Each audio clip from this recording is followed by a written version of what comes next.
she makes him play at a Challengers event, which is close to the lowest That's the name level of the movie. the tournament. I know, right? Roll credits. Welcome back to the Hub on Hollywood podcast. I'm your co-host, James Rojas. And I'm Jamie Blanco. On this week's episode, reviews of two movies based in New England, Challengers and Ricky Stanicky. I don't think you could get any more opposite from those two films. The Boston Independent Film Festival is underway. The movie that broke Ben Stiller's mind is revealed, and the most anticipated upcoming movies in the United States. But first, Jamie, let me be the first to say, May the 4th be with you. And also with you. And Revenge of the 5th to you. Revenge of the 5th to you as well, I know. So this is the Star Wars holiday du jour, I suppose. Mark Hamill's been making the rounds from late night to the White House. And there's a number of other things we should be looking out for, right? Absolutely. So if you are a big fan of Star Wars, as you should be, you probably heard that your local movie theater was very likely playing the entire Star Wars saga, the Skywalker saga, at the local movie theater. Yes, Showcase Cinema Deluxe Legacy Place over here in the Boston region.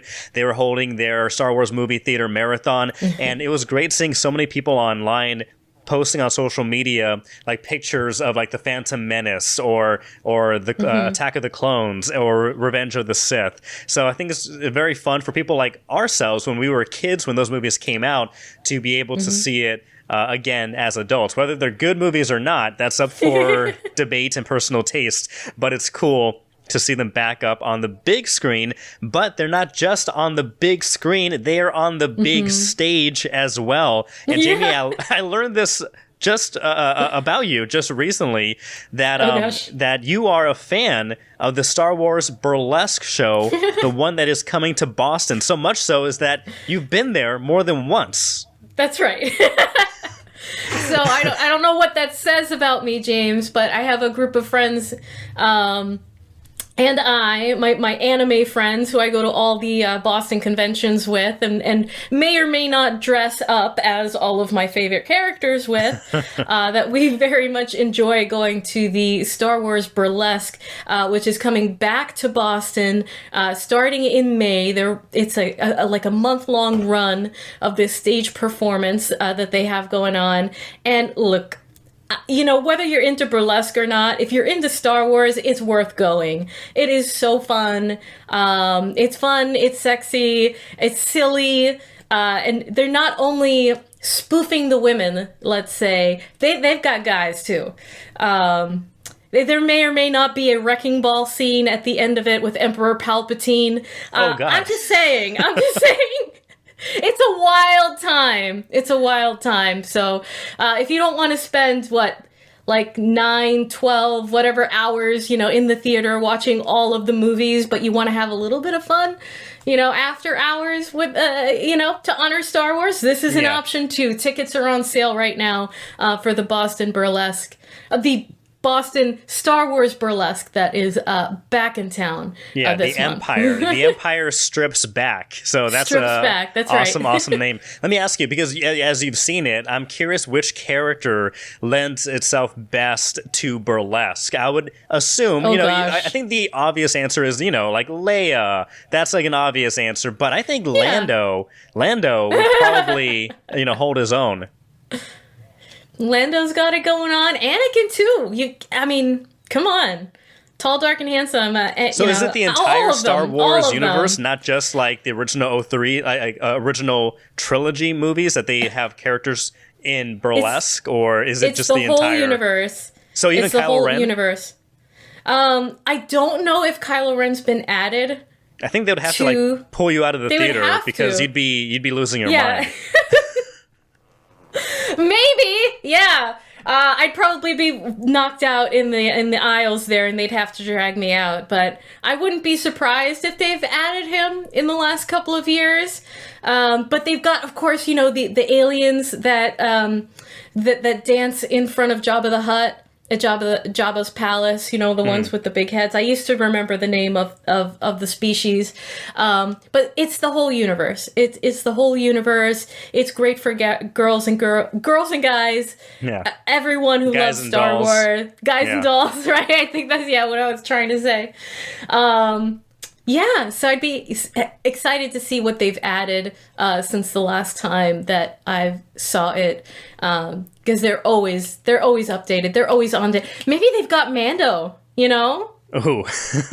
Hopefully You got they little leave Baby pager Yoda at action home. up in This is there? a 18 plus show. Yeah, this is 18 plus, So right. this is not for everybody, but tickets are on sale right now with the first show starting on July 31st at the Huntington Theater in Boston. There you That's go. very, very fun. Very, very cool. You know what else is very, very fun? Very, very cool. Also here in the Boston region, the Boston Independent Film Festival currently underway in Somerville. So this is a big deal for the local area. You just see pictures, you see video all over social media with not only those going in attendance, but also the filmmakers that are there to watch some 90 films that are screening this year at the Brattle Theater. So and the Somerville Theater. So very, very cool. And the Coolidge Corner Theater. So many stuff happening in our area that helps local independent movie theaters, movie chains as well. Exactly. And there was a screening earlier this week, James. We unfortunately weren't able to go, but there was a screening earlier this week on Tuesday for all of the locally made independent films and filmmakers. They had a red carpet. And it's just wonderful to see all of our local talent that's being highlighted. Shout out to Jury Love, who's a friend of the show. We interviewed her son, Jaden Onwukwor, last week. So be sure to check out that interview. He played Zendaya's brother in Challengers that just came out. We'll have a full review, a full non-spoiler review for that coming up ahead. But just a shout out to all the great local filmmakers in our area. So much talent. If you want to be featured here on the Hub on Hollywood, reach out. We'll interview you. We'll showcase you. We've got great interviews coming up too in the next couple of weeks. Stick around for that. Subscribe below. It really helps us out. It helps us to continue bringing you this great local content. Like us, share us. We're on YouTube. We're on all the socials, and wherever podcasts are heard, find us at the Hub on Hollywood. Yeah, and congratulations again to all of the great independent filmmakers here in New England that are showcasing their stuff at, like James said, in Somerville and Cambridge right now. And speaking of showcasing your stuff, there's a lot of stuff going on in Worcester. Jamie, I understand that we've been invaded by walkers. Is that right? Yes, by the walkers. The very specific kind of zombie, James. The Walking Dead spin-off Dead City is filming season 2 right now in and around the Boston area. They're out in Worcester right now, shooting some pretty cool scenes. Areas of Worcester have been transformed to look like New York City. So we've got they've got subway stations now, subway stops anyways, on the street corners that they didn't have before. Suddenly Worcester has subways. So it's really cool to see. We've got some of the main characters, the actress who plays Maggie and the one who plays Negan? Yeah, who plays Negan, who star in this iteration of the show.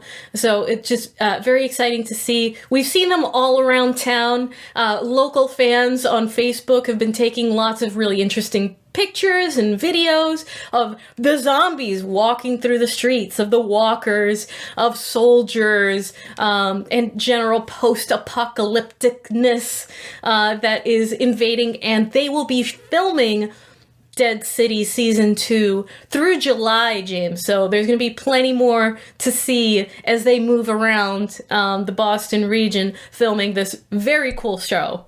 And speaking of places to see, let's talk about At the Sea, a new film that is going to be starring Amy Adams that's going to be filming right here in Boston.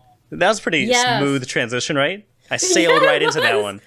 I see what you did there. Yeah, not bad. Okay. James, it's very exciting. So Kendall Cooper Casting, I just wanted to mention real quick, Kendall Cooper Casting, they're the ones casting Dead City right now. We're not sure yet who is doing the casting for this new Amy Adams flick, this new drama At the Sea, as you mentioned, that is going to be filming in June in the Boston area. So they're ramping up to get ready to start filming in the coming month. It's called At the Sea, and it is about cut this part out. No, we're keeping this in. Oh gosh, the story follows. The story, James, it's okay. You can leave it in. We're professionals. Nothing if not prepared and professional here on the Hub on Hollywood. The story follows the life of a woman who, after a long stint in rehab, is returning to her family at their beach holiday home, where she has to readjust to her complicated life that she left behind. So At the Beach makes me think on the Cape, maybe on the South Shore, where filming may be happening. So that's great for all the South Boston folks. Not so great for us actors north of Boston. We talked about this in a previous episode, James, where they were considering having a movie studio here north of Boston. It's like, come on, help us folks out here north of Boston. Help us help you. So we don't have to make that freaking commute every time we get booked on something. But please keep booking us. Yeah. Not a huge complaint, just a minor one. So that's really exciting. Things are ramping up as spring is springing here in New England. We, of course, have just wonderful backdrops for all kinds of films and TV dramas, whether they're period pieces, whether they're ultra modern, whether they're on the beach. So we just love to see that here. The situation post-strike, James, is still a little bit slow. It's not ramping up quite as quickly as things had been happening before the strike, but it is wonderful to see new dramas like Amy Adams coming in, filling in the gaps, ramping up productions here in New England, as pretty much the entire entertainment industry is still slowly recovering from the dual strikes that took out productions for most of last year. So we're happy to see it. Love Amy Adams. So looking forward to see what that one turns out to be. And again, another local film shot almost entirely here in New England, Challengers, is out in theaters right now. We're going to have a full review of that coming up. But first... James. Well, speaking of At the Sea, which is a film apparently about rehab, someone else who had to go through his own little rehabilitation was none other than Ben Stiller, the comedic genius, the actor-director. Did you hear that the movie that broke Ben Stiller's brain and had him rethinking his entire career was none other than Zoolander 2? So I don't think that I saw this, James, and this came out recently, right? Or relatively recently? Maybe I don't know. By now, when did Zoolander 2 come out? Zoolander 2 maybe I want to say 8 years ago or something like that. Okay. Zoolander 2 is 2016. Yeah. 2016, because I know that I didn't see it. I heard that the reviews weren't that great, but I did see Zoolander 1, which is a cult classic, and I absolutely loved, and I thought was really great at the time that it came out. But maybe that brand of humor no longer the it thing. So I'm sad to hear that he went through such a crisis after this. Well, I think Zoolander holds up still. So there's nothing wrong with that type of comedy with those jokes. However, Zoolander 2, I don't know what they were doing, but the jokes that they were making in that one, they were not running away at the runway. Yeah. There's a pun there. I see what you're trying to do. Yeah. So apparently they didn't walk the catwalk. They didn't make it all the way down, right? No, they stumbled, they tripped, and they fell. They fell off the big stage. Flop, actually, at the box office, and it was a big critical miss for critics and audiences. I did not see it, and when I heard that they were making a sequel, I was looking forward to it. Who doesn't love Zoolander? Yeah. I would love to see that whole team come back again. But then the trailers came out. Trailer 1, 2, 3 came came out, and I'm like, oh, this just doesn't look good. I'll wait till reviews, or I'll wait till it comes out later. And I was right to wait and not see it, because it was not good. It was critically panned all across the board. And that was such a surprise to Ben Stiller that he had to kind of reset his career. He did an interview recently where he said that, he thought that everybody wanted the sequel, but apparently that was not the case, and he didn't know that this movie was as bad as it was.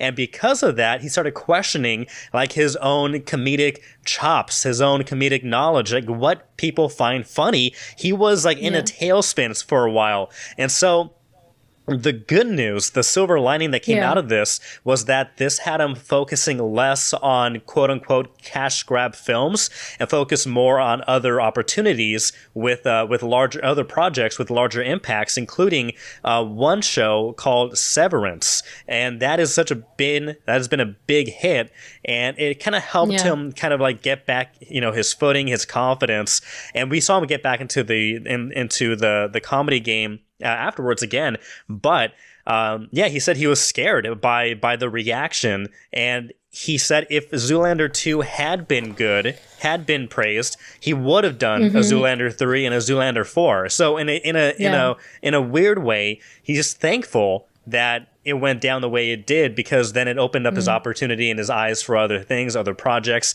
and other things that are critically well received. Well, I think it's a lesson in that we don't always need a sequel in a time when everything is this number 4 and that number 5, and like everything is a sequel, and it's painful. You don't always need a sequel. So I think that he got a kind of a hard lesson. I don't know if the lesson was something that was taught at the Derek Zoolander Center for kids who can't read good and who want to learn to do other good stuff too. Yeah. But I think that he learned that he can do other good stuff too. So there you go. Yeah, and it's actually funny that you say that, this experience for Ben Stiller hopefully taught him that not everything needs a sequel. I think this transitions kind of perfectly and ironically into our next topic of discussion, the most anticipated upcoming movies in the United States. And I'll let you guess. A lot of them are sequels. Like almost all of them are sequels. So this is based, I know, it's crazy. So this is based off of No Deposit Daily research, looking at the most searched online movies, upcoming films in 2024 within like a 12-month period. And this is based off, people looking up the movie's film release date, the trailer, showtimes. And so with all this information, they put this list of the most anticipated films coming up. Yeah. And I think many of these are either sequels or reboots. Can you guess the number one? They have a 30 ranking, but we're going to focus on the top 10. Gosh. But the number one most anticipated film of 2024 is Inside Out 2. Yeah. Did you see the first one? I really enjoyed the first one. It's really good. Yes, I really enjoyed the first one. My son really loved it. My daughter really loved it. They're 8 and 4. And I really enjoyed it. I think that it was one of those films that is really valid. It focuses on mental health, and they did it in such a beautiful way. I think that this is one of the films that actually does deserve a sequel. So that, yes, I'm happy to see. The other one, some of the other ones, not so much. But there's so many stories to be able to tell there in the mental health realm and inside of your head as you are growing and all of that. It's beautiful. It's great. I like that they're keeping with the same character. So you do see the main, I don't know her name, I forget her name, but the main girl, she's young, and then now she's moving on to the next age range where a whole new, an array of emotions starts bubbling up, and it's harder to control and harder to understand. So I think Inside Out is a very great movie for kids to watch, and so they can kind of conceptualize things that they're feeling and maybe can't really convey or, speak about with their parents or their friends. So Inside Out 2, number one movie, anticipated film of 2024. Yes. The second one, Beetlejuice. No, God. Yeah. This makes sense. Yes. I'm looking forward to this one, especially after the trailer. Yes, the return of Tim Burton's classic. We've got the return of Michael Keating and Jenna Ortega. Jenna Ortega added to the cast. Winona Ryder. O'Hara was the one that I was trying to remember. Yeah. Winona Ryder, all coming back for Beetlejuice 2. So yes, this one is highly anticipated. I don't know that we need a sequel for this one. However, we're very excited for it. Majority of the shooting was done in London and overseas, but the exterior shots shot here in Vermont, in New England. They rebuilt the house in the original location. They rebuilt the bridge. They transformed that town in Vermont back into the town from Beetlejuice. That was very exciting while it was happening. However, production of that got shut down by the strike on the very last day of filming. So they had to come back like 8 months later, film the last shot by your house. Yeah, in Massachusetts, in Melrose. In Massachusetts, in Melrose and Malden. So very excited to see how it all turned out. I think Michael Keaton is one of the most underrated actors out there. But I'm a little bit nervous. I'm a little bit nervous about this one, not just nervous that Beetlejuice might show up in my house, but as much as they say that they kept to practical effects and they wanted to maintain the original spirit, of the original Beetlejuice, I'm still nervous. James. I don't know how you feel about that one. I'm nervous. Yeah, okay. I want it to be good. I hope it's good. Because they're already planning, by the looks of the title alone, it looks like they want to make a part 3, so it'll complete the Beetlejuice phrase. So that makes sense. What also makes sense, because this is just a money maker and a fan favorite for children, is Despicable Me 4. That's coming out. Yes. So the Minions, bring on the Minions. But one that I'm personally looking forward to a lot, starring a Mr. Pedro Pascal, is Gladiator 2. I didn't know we needed a sequel for Gladiator starring Russell Crowe, which is amazing. But you slap Pedro Pascal's name on there, and then I'm like, okay, I'll listen. I'm listening. I see you, Pedro. I see you. Yeah. And I may see this. That's the trick. That's how they get us in. That's how they hook us, you know? They get the guy everybody loves, and then you have to go see it. But yes, by this point in the list, James, I'm like, just make it stop. Like I love original content. I love original movies. Like, I want more of that. What, you said you want more sequels? Pedro. You want more sequels? Is that what I heard? Stop! Well, you're in luck. Because number 5 coming in is Twisters. Oh, God. Not Twister, it's Twisters with a money sign at the end. So it's multiple Twisters that are landing across America's plains. This one, I'm not sure. Yeah, we definitely did not need a sequel for Twister. But I think this may be a movie that you go in, turn your brain off, and just enjoy the ride. Now, is it a sequel or is it a remake? It's a sequel. Oh, okay. Yeah. Well then, it's a modern remake, new technology, chasing tornadoes. Who doesn't think that that's exciting? Cool stuff, cocky people, like a new twist. I get it, new twist on the classic. But it's a twister. NEM. That's all I can think about when I think of that. It does look cool though. I saw the trailer last night. It was. And you have the guy from Top Gun Maverick. He was also in that movie with Sydney Sweeney. I forget his name, but yes, I like that guy. Yeah, he's in the new romantic comedy, and then he's in Twisters. All right, I'll give it a chance. We'll see. We'll see. That's definitely a popcorn bucket movie. Let me ask you something quick. Is there anything on this list that is not a sequel? There's spin-offs, and one's based off a video game. So does that count? I don't know. This one is a reboot. I wouldn't call it a reboot per se. It's just another one of these movies. It's like a new Batman movie. They're not really reboots. They're just a new Batman universe. This is no Batman. This is the Garfield movie, starring Chris Pratt, playing the titular character. Coming in at number 7, Kraven the Hunter. Sony and their Sonyverse with the Spider Sonyverse. I don't know what. This is like their latest introduction. I don't know how well this is going to do, just on the fact that it was going to come out this summer, but it's been pushed back to December, which is not a good luck for a movie that is meant to be like a blockbuster. So we'll keep an eye on that.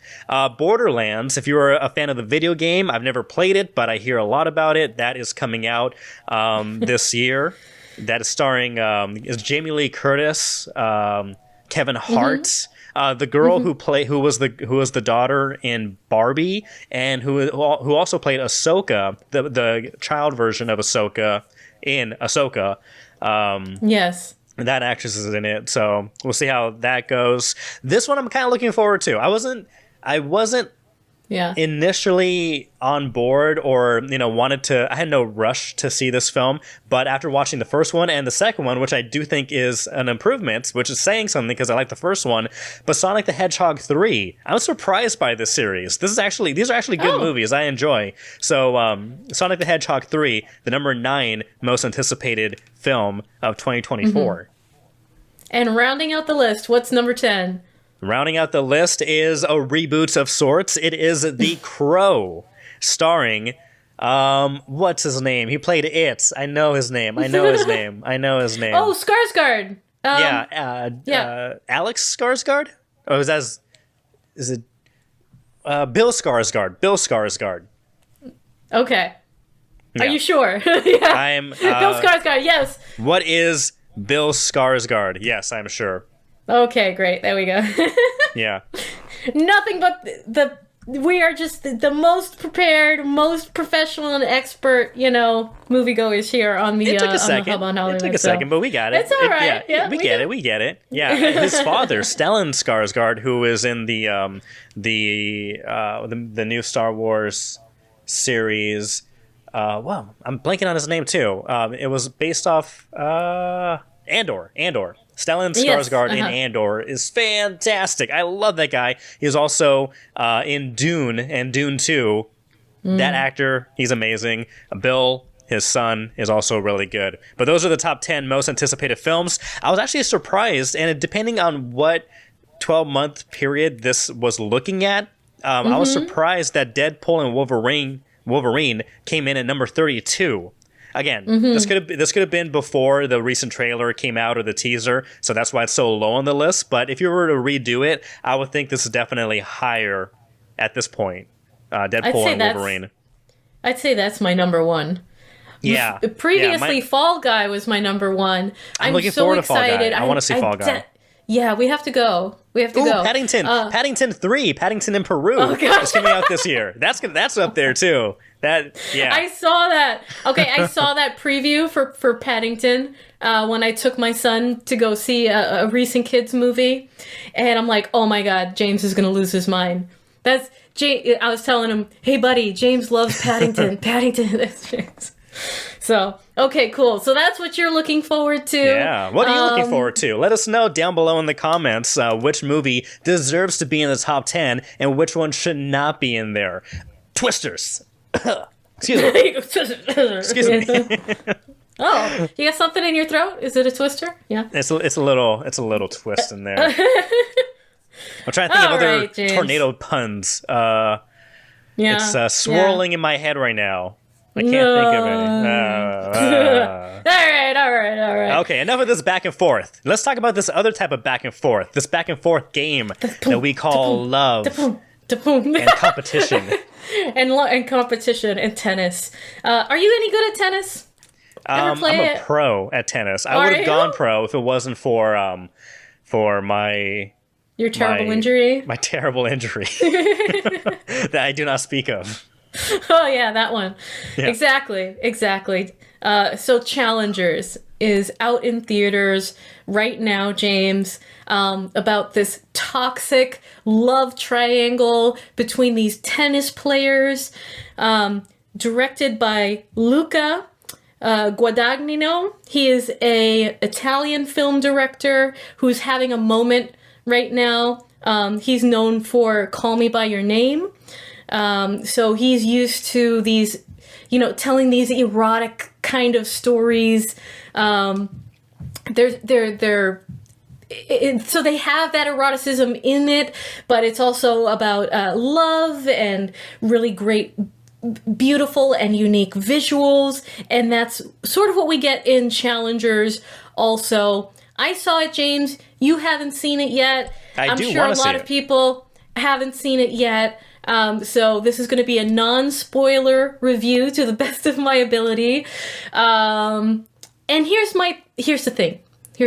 I wanted to like this movie. It is very highly rated on Rotten Tomatoes. Rotten Tomatoes has given it a 97%. That's really good. So that is really good.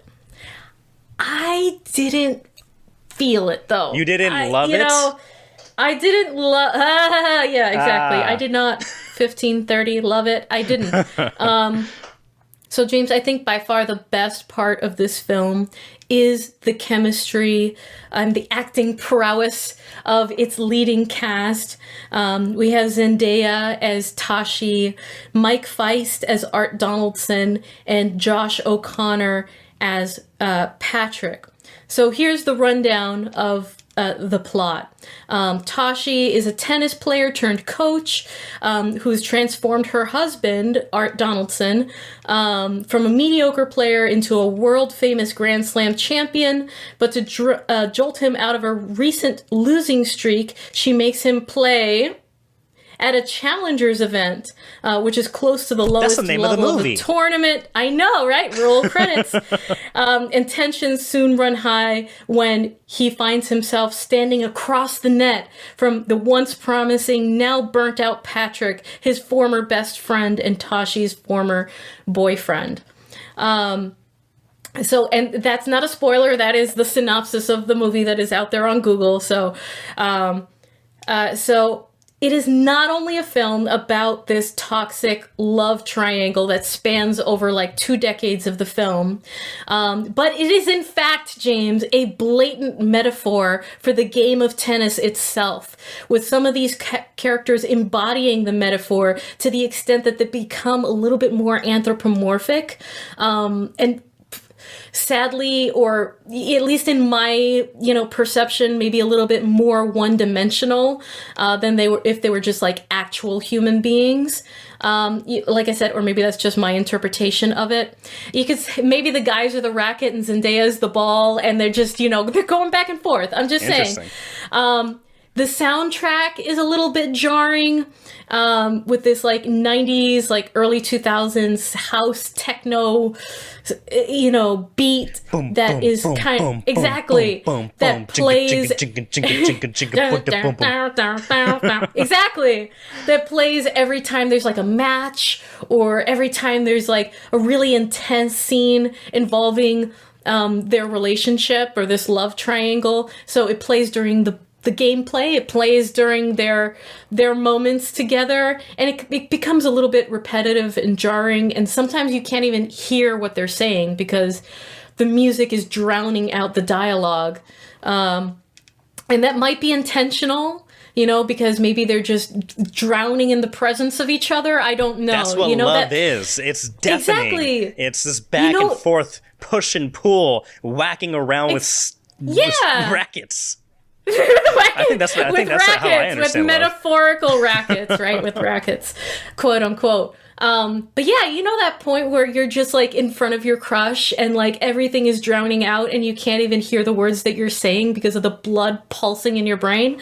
So yeah, there's that. It's because yeah, the game is the relationship, and the relationship is the game, and it's all one thing. What was your question? What were you going to say? Don't hate the game, hate the player. So you walked out of this overall not a big fan of the film. So was it, aside from the music, was it what else what about the story, or maybe the pacing, or what was it that kind of pulled you back? I think it was a little bit of the pacing. A lot of it was the non-linear storytelling that just went back and forth so many times, like a tennis match. Exactly. Future, past, present, future, present. You know, it just went back and forth so many times that it was a little bit jarring, a little bit hard to follow. I did hear just this tell the damn story. I did hear this is a movie that you have to pay attention to, like you need to, focus on, like a tennis match. Right. It is exactly like the metaphor. Like the metaphor is it's in your face. Okay.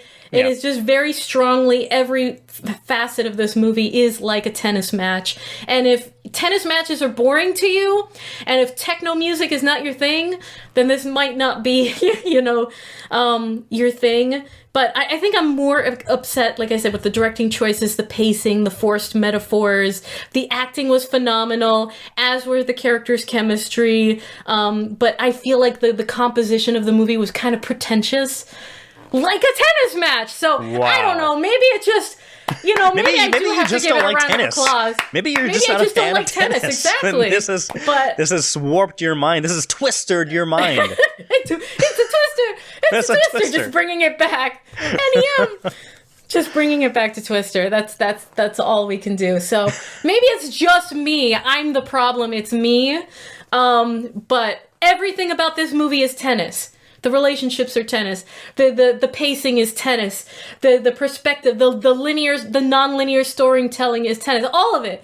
It's all tennis. It's a giant tennis ball, James. Oh God! It's a twister. It's a twister. I'm gone. So if you're okay with that, then you'll enjoy this movie. They were also, one other minor thing. I don't want to give away spoilers. I'm not going to, but let's just say that maybe the trailer is not as truthful. This happens a lot in movies. A lot of things are promised in trailers that don't necessarily pay off. So let's just say that don't expect everything that you saw in the trailer. Interesting. But the trailer sold so much spicy steaminess. I mean, just there like are steamy scenes. Yeah. It is steamy. There's a lot of sweat. Jesus Christ. All the shots of if you cut out all of the shots of sweating, like this movie would be half an hour shorter. Like, what's with the, is this, how Tarantino's into feet? Right.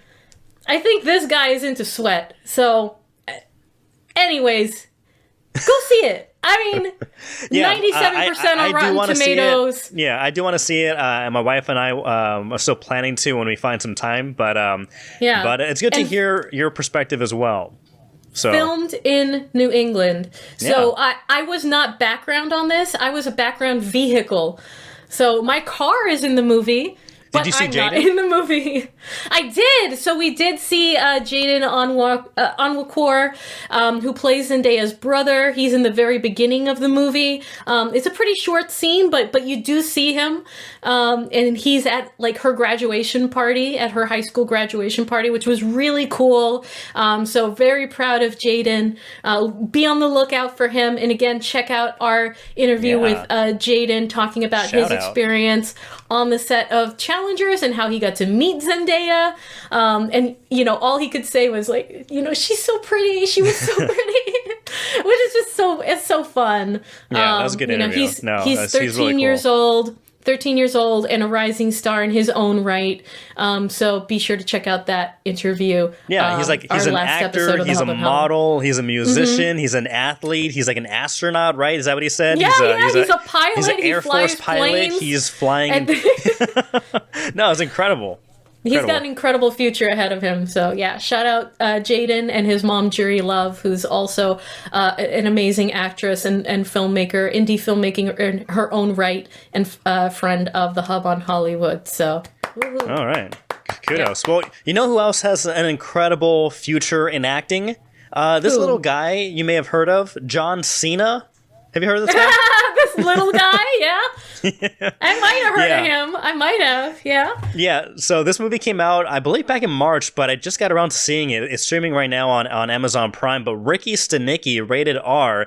It's a really funny movie. This is I'm a big fan of John Cena already. Everything he's in, he's really good. I think he's the best. I don't want to call it unfair or say it in a demeaning way or make it sound demeaning, but when it comes to actors, wrestlers turn actors, John Cena is the best. But I think he's kind of like gone above wrestling, where you don't even need to say, oh, he's a wrestler turned actor. He's an actor. He's a solid actor with a lot of really good. Now.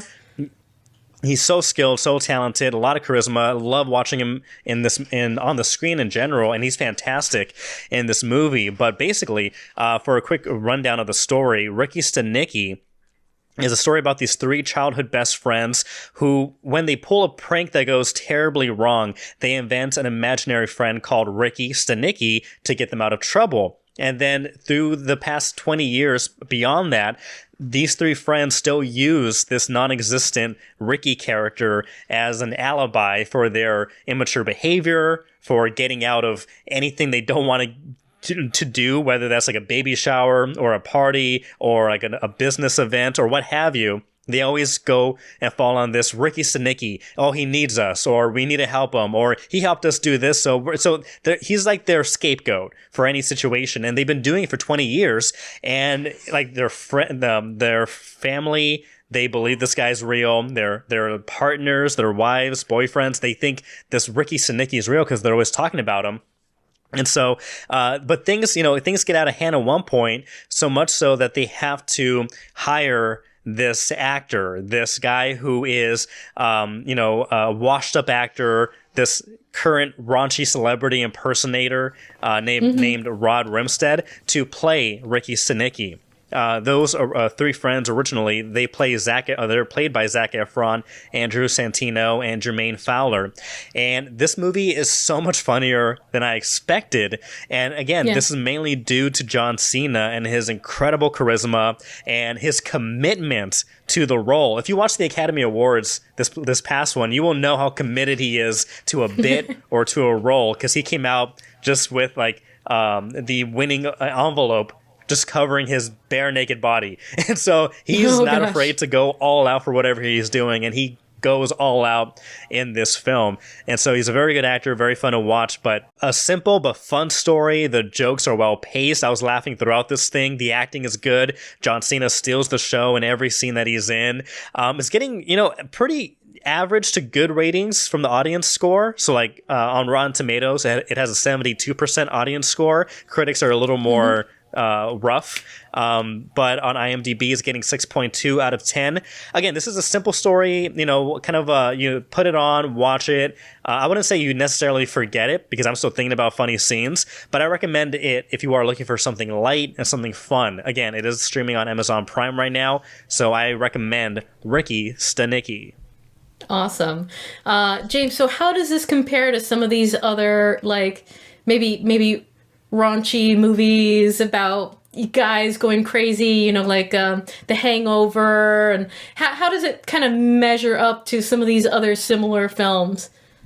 Well, is The it Hangover, worth it? It's streaming right now on Amazon Prime. I think it's worth it to watch. It's an hour, 53 minutes long. Maybe they could have shaved 5 or 10 minutes off. But again, every scene that John is in, and he's in many scenes, I'm loving it. He is chewing up the scene, and so it's very entertaining. Yeah. So if you're at home, you have nothing else to watch, if you want to watch something good, I should say, you should watch this. I thoroughly enjoyed it throughout. All right. They have some very fun, raunchy moments, but nothing too grotesque. It is rated R, but I do think, some, teenagers can watch it as well. As for the Hangover comparison, I don't think anything, it's very hard to compare anything with the Hangover. That is a comedic classic. But I will say this is something that I would recommend watching if you are at home and you want something light, something funny, and something enjoyable. Just like John Cena. That's right. And the Hub on Hollywood. Absolutely. So you should turn that on as well. Be sure to subscribe. We keep bringing this content to you. Like us, share us, gotta have us. Don't sue us, that ice cream company that also uses those slogans. And James, Jamie. what else is enjoyable? What else is enjoyable? Winning. Winning is enjoyable. And we're winners here. All I do is win. All we do is win. All Like I at do tennis. is win, no matter what. Right, exactly. Before your horrible injury. Exactly. But we also win at CineQuotes. Are we at Absolutely. CineQuotes now? We are at CineQuote, and so Okay. I just pulled it up right now. And as we know, we usually record on Sundays or so, or Fridays. It just depends. Our episodes come out on Monday, so stay tuned for That's every right. Monday episode. However, there is the Sunday Stumper. But I'm not sure if you can see it on your screen, Jamie. But we can play yesterday's game, which is not as hard as the Sunday Stumper. Okay. Yeah, but let's Jamie- do that because we.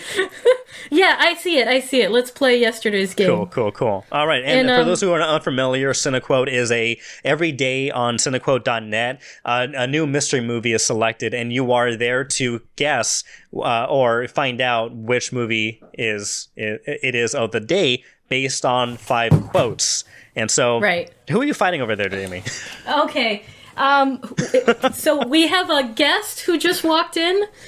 So a guest. Desiree's Hi, Desiree's Desi. joining us again.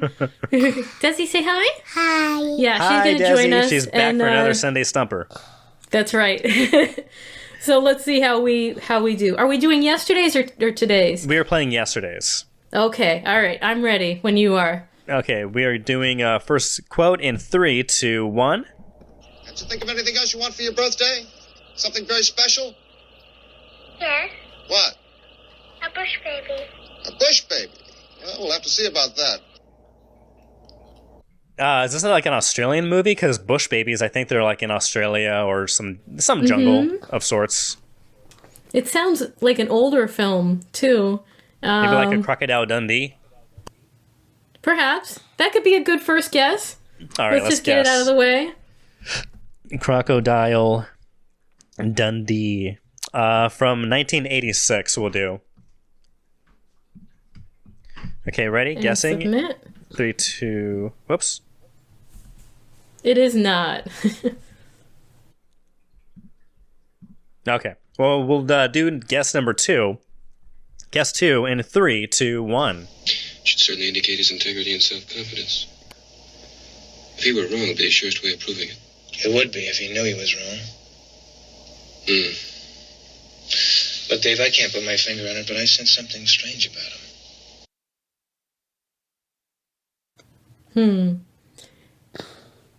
I think we should have done the Sunday one. I'm not sure if the Sunday Stumper would have been much easier. Yeah, I'm not quite sure. This doesn't sound too familiar. No, I think we should go on to the next guess. All right, let's do it.